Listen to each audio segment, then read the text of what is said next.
Hi guys, welcome to my YouTube channel study with Faiz. आज जो हम बात करने वाले हैं वो हुक्स लॉ के बारे में बात करने वाले हैं। हुक्स लॉ क्या है, इसे कैसे डिफ़ाइन किया जाता है और हुक्स लॉ क्या कहता है। तो अपने टॉपिक की ओर चलने से पहले आप सबसे एक छोटी सी रिक्वेस्ट है कि हमारे चैनल को सब्सक्राइब कीजिए एंड वीडियो को लाइक कीजिए एंड शेयर कीजिए। तो चलिए अपने टॉपिक की ओर चलते हैं। तो सबसे पहले जानते हैं हुक्स लॉ है क्या, मतलब इसका नाम जो है वो हुक्स कैसे आया। तो एक साइंटिस्ट थे, इंग्लिश साइंटिस्ट कहा जाता है, उनका नाम था रॉबर्ट हुक्स। तो उन्होंने एक लॉ डिफ़ाइन किया जिसका नाम है हुक्स लॉ। तो इनका कहना था कि जब हम किसी बॉडी के ऊपर यानी किसी वस्तु के ऊपर जब फोर्स लगाएंगे, उस फोर्स के कारण जो बॉडी के अंदर स्ट्रेस डेवलप होगी वो समानुपाती होगी स्ट्रेन के, यानी उस बॉडी के अंदर जो उस फोर्स के कारण स्ट्रेन होगी उसके समानुपाती होगी, यानी प्रोपोर्शनल होगी।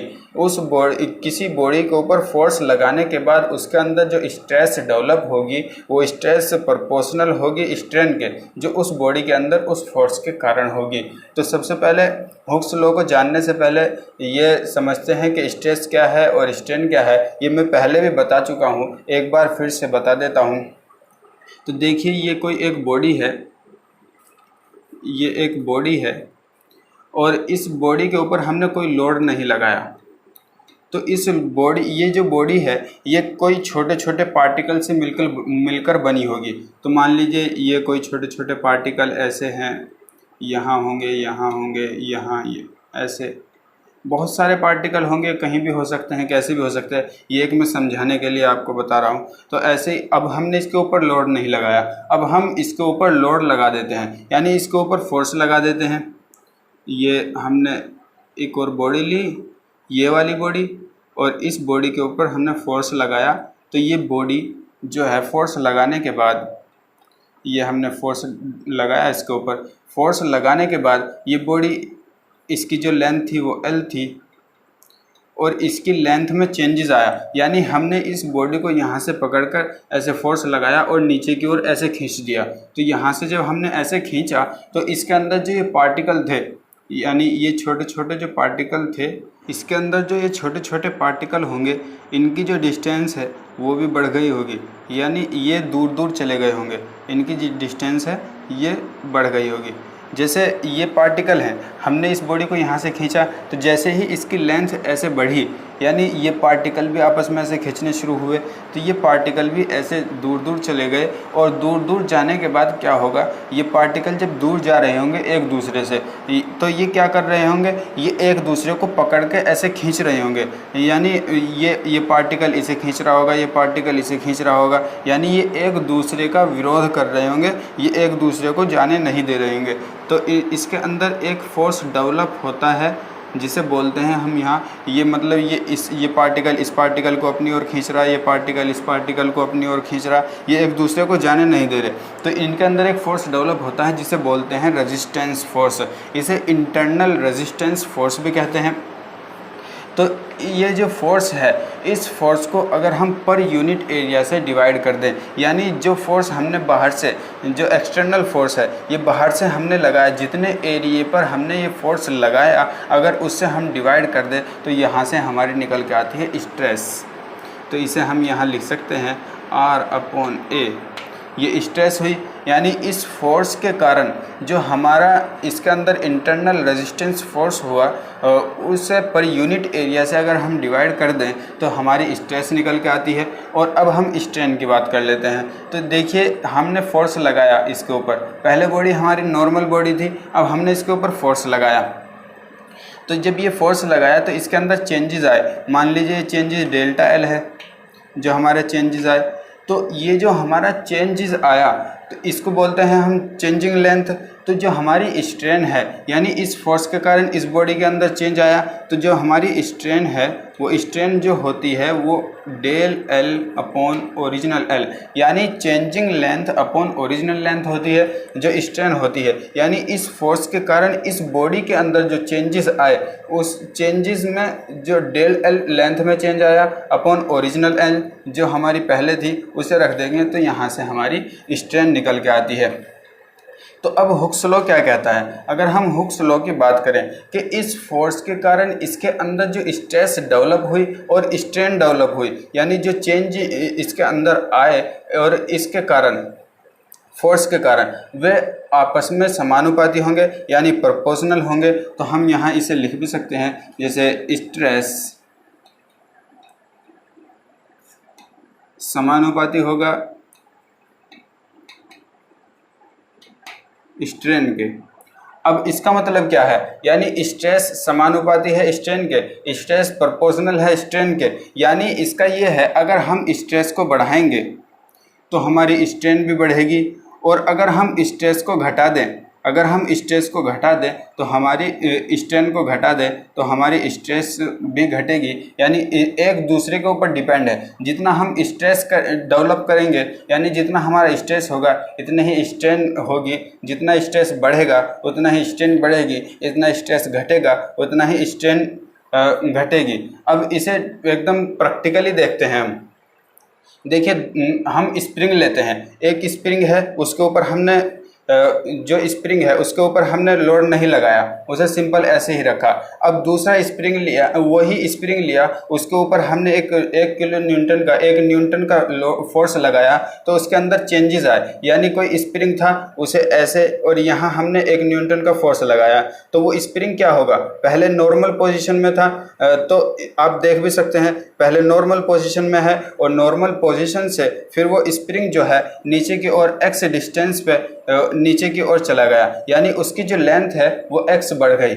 और अगर हम उस 1 न्यूटन का जो हमने फोर्स लगाया, अगर हम उस फोर्स को 2 न्यूटन कर दें, यानी 2 न्यूटन कर दें, तो क्या होगा? जो पहले लेंथ x थी, यानी x लेंथ जो चेंज आया था वो x लेंथ का आया था, और हमने 2 न्यूटन करा, यानी लोड जैसे ही हमने दुगना करा, तो जो चेंजेस आएगा लेंथ के अंदर वो भी डबल आएगा, यानी जो चेंज होगा वो 2x हो जाएगा। अगर हम इसे कंप्रेशन में ले, यानी 1 न्यूटन का फोर्स हमने लगाया, तो उसमें जो चेंज आया कंप्रेशन में, यानी उसे ऐसे दबाया हमने ऊपर की ओर, तो उसमें जो चेंजेस आया वो x आया। और अगर हमने 2 न्यूटन कर दिया तो उसका जो चेंजेस होगा वो भी 2x हो जाएगा। यानी ये एक दूसरे के ऊपर डिपेंड करता है, यानी जितना हम फोर्स लगा रहे हैं उतना ही चेंजेस आ रहा है। तो जैसे ही हम 1 न्यूटन के कारण जितना स्ट्रेस उसके अंदर हुआ, तो इतना ही उसके अंदर स्ट्रेन हुआ, जिसके कारण चेंज हुई लेंथ 1x हुई। और जैसे ही हमने लोड बढ़ाया ऐसे ही हमारी स्ट्रेन बढ़ गई, ऐसे ही उसकी जो लेंथ थी वो 2x हो गई। और इसे हम एक और एग्जांपल लेते हैं, एक पेंसिल ले लेते हैं, पेन ले लेते हैं, ये आप भी पकड़ के देखिए। अब इस पेन को हमने लिया, तो इस पेन को ऐसे मोड़ते हैं, ऐसे मोड़ के देखते हैं, यानी इसे ऐसे मोड़ते हैं। तो जब हम इसे ऐसे मोड़ेंगे तो क्या होगा?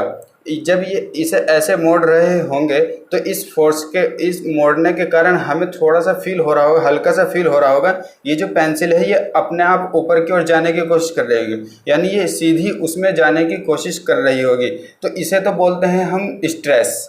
यानी जब हम इसके ऊपर यहाँ से ऐसे फोर्स लगा रहे हैं, इधर भी फोर्स लगा, इधर भी फोर्स लगा, तो इसे ऐसे फोर्स लगा रहे हैं, तो ये क्या कर रही है पेंसिल? ये अपने आप को ऊपर की ओर जाने की कोशिश कर रही है, ये इधर से भी और इधर से भी, तो इसे बोलेंगे हम स्ट्रेस।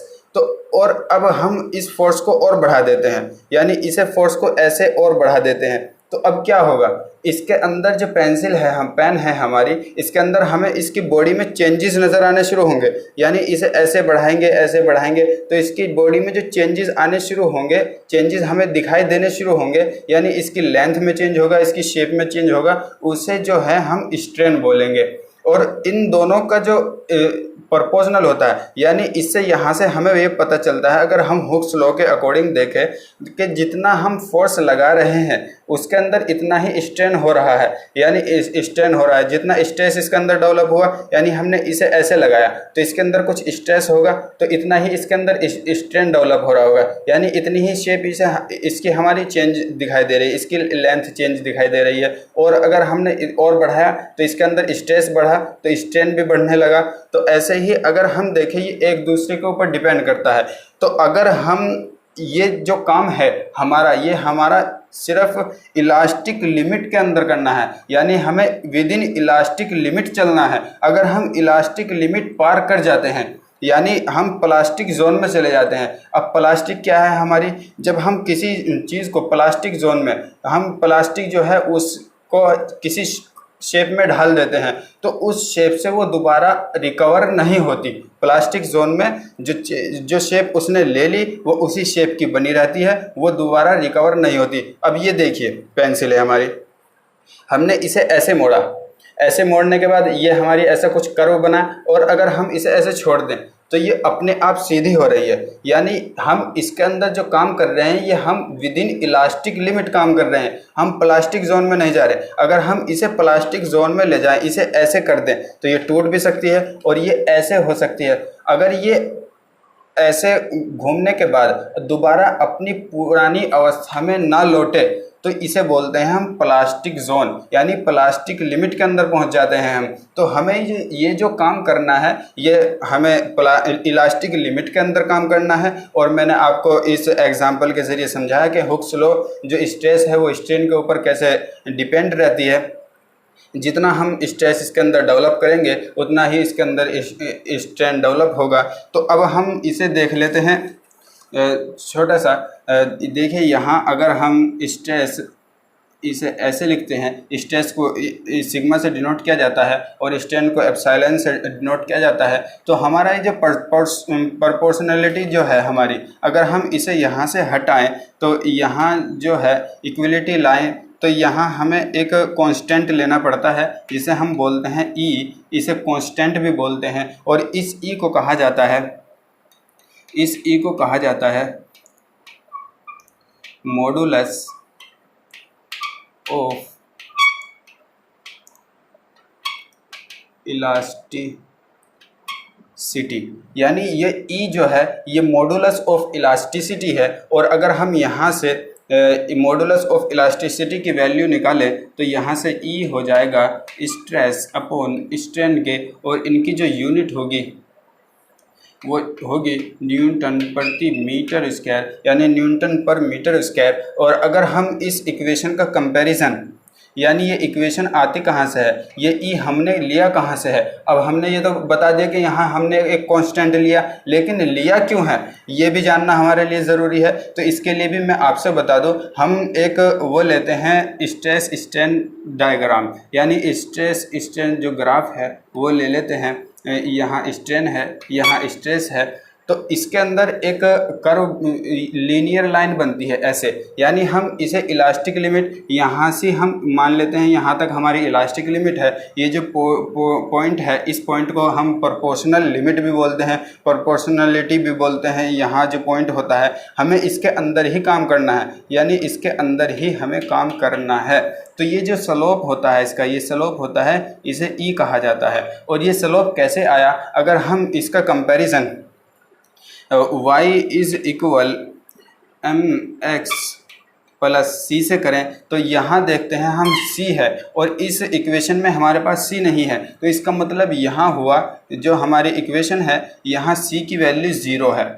और अगर हम यहाँ देखें जो हमारी m है, अगर हम यहाँ m को देखें तो m के लिए हमारे यहाँ e है। और अगर हम x को देखें तो x की जो वैल्यू है इस इक्वेशन में एप्सिलॉन है, यानी स्ट्रेन है हमारे पास। अगर हम इसका y is equal m x plus c का ग्राफ बनाएं तो जो वो ग्राफ बनता है y plus m x plus c वाला जो ग्राफ बनता है वो ऐसे निकल के जाता है यहाँ से। तो इसका जो ये स्लोप होता है ये m होता है। तो ऐसे ही अगर हम इसका कंपैरिजन करें इस वाली इक्वेशन से तो यहाँ जो स्लोप है वो m है और यहाँ जो स्लोप आया हमारा e आया। तो ये e जो है ये हमने यहीं से लिया, इस इक्वेशन के थ्रू हमने यहाँ से लिया। तो देखिए जो मैंने आपको समझाया कि जो स्ट्रेस है और वो स्ट्रेन है एक दूसरे पे कैसे डिपेंड करती है। अगर हम स्ट्रेस बढ़ाएंगे तो स्ट्रेन भी हमारी बढ़ेगी, और स्ट्रेन घटेगी तो स्ट्रेस भी घटेगा, स्ट्रेस घटेगी स्ट्रेन भी घटेगी। तो ये एक दूसरे पे ऐसे डिपेंड करते हैं। और यहाँ से हमारी इसकी वैल्यू निकल के आती है इलास्टिसिटी की। तो उम्मीद है आप सबको ये समझ में आया होगा और बहुत अच्छे से समझ में आया होगा। मैंने आपको एक एग्जाम्पल भी दिया, स्प्रिंग का एग्जाम्पल आपको दिखाया, और ऐसे ही मैंने एक पेन का एग्जाम्पल आपको दिखाया। आप इसे प्रैक्टिकली करके भी देखना। आप इंजीनियरिंग कर रहे हैं तो हर चीज़ को प्रैक्टिकली करके देखो, प्रैक्टिकली उसे फील करके देखो कि वो होता कैसे है, कैसे उसे डिफ़ाइन किया जा सकता है, कैसे हम उसे अपने ज़िंदगी के अंदर यूज़ कर सकते हैं। तभी हम एक अच्छा काम कर पाएंगे, अच्छी नॉलेज बना पाएंगे। तो चलिए आज के लिए बस इतना ही। हमारे अगर वीडियो अच्छी लगी हो तो लाइक कीजिए एंड चैनल को सब्सक्राइब कीजिए। Thank you for watching this video.